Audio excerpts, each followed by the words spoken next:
On Sunday evening, U.S. Secretary of Defense Lloyd Austin ordered that roughly 2,000 troops prepare for a potential deployment to Israel to help with the tasks like medical and logistical support, multiple defense officials says. In other words, the U.S. is entering the war. Yes. No, we're just entering near the war. We're just moving towards the war. I hate that phrasing. I think that's so lame. Well, we did that in Kiev, too, because we have special forces in Kiev hanging out. And we haven't declared a war since World War II, so this is just more run-of-the-mill. Well, we don't have a House Speaker, so we can't really declare much of anything at all. Oh, golly.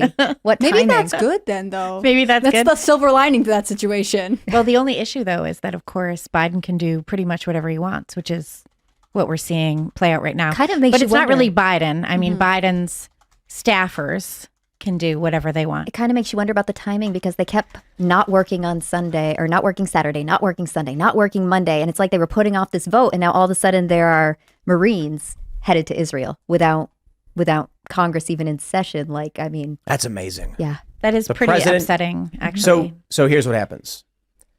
I'm not saying this is definitive, absolutely going to happen. But how do you as the president get the U.S. into a war without a declaration from Congress? Well, for the most part, they've just done it. They just send the troops. They send U.S. Marines and warships into the Mediterranean. They send it into Israeli waters. And then what happens when Hezbollah attacks?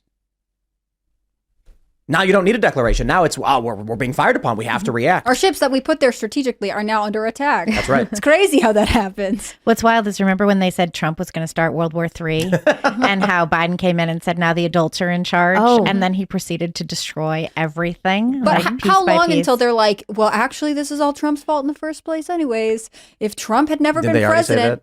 I feel like they'll always say it, but there'll be some specific statement from Biden that's like, ultimately, this is all Trump's fault, even though I have been in office for basically Hamas the would last not year. have escalated if not for Donald Trump doing nothing. I don't know. He'll come up with Well, something. Hamas has been planning this attack for 2 years, which is basically when Biden took office. Yes. They started planning this attack. Exactly. Because when Trump was in office, he was strong enough. He had an interesting quote today. He was speaking in Iowa, and he said that his personality had kept us out of war. That's not wrong. It's though. entirely right. I mean, as I've said about Trump in the past, like the thing about Trump is he appears to be an absolute crazy man, and you stay away from a crazy man. A crazy man will do crazy things. So you kind of back off, you let him do his whole crazy thing. And that's a big part of what made him so effective is that he was unpredictable. You never quite knew what kind of thing he was going to do, right down to the Abraham Accords, which were actually pretty genius because they were these bilateral agreements. Well, that's kind of the opposite. I mean, it's not just that Trump threatened to nuke Moscow and what else? What else did he threaten to Moscow Was and it Iran? China It a was little bit Iran as that- well. China? Well, which city was it? He said he was gonna. There was two cities. Nuke the shit out of one, right? He said no. He has that famous quote where he said he would nuke Moscow and then Beijing. Yes. Yeah, I'm like, it wasn't Xinjiang. I mean, that's not what it. Beijing, right? Of course. He also duh. had that threat that he did on Twitter at the time about like, do not come at me, Iran, or something like you will experience like a hell you've never seen before. But I think for Russia, for instance, they have no reason to invade Ukraine when Donald Trump is saying we're getting our troops out of the Middle East. This is ridiculous. You know, what are we here for? Oil. And so that was a big part of the conflict is the U.S. basically trying to force Russia's energy business into the gutter and instead of competing on the open market. When Donald Trump starts saying, look, we're not going to go to war over this. We're going to do energy our way. We're going to start drilling for oil in the United States. We've got Alaska. We could do all these things. And he did. And gas prices go down.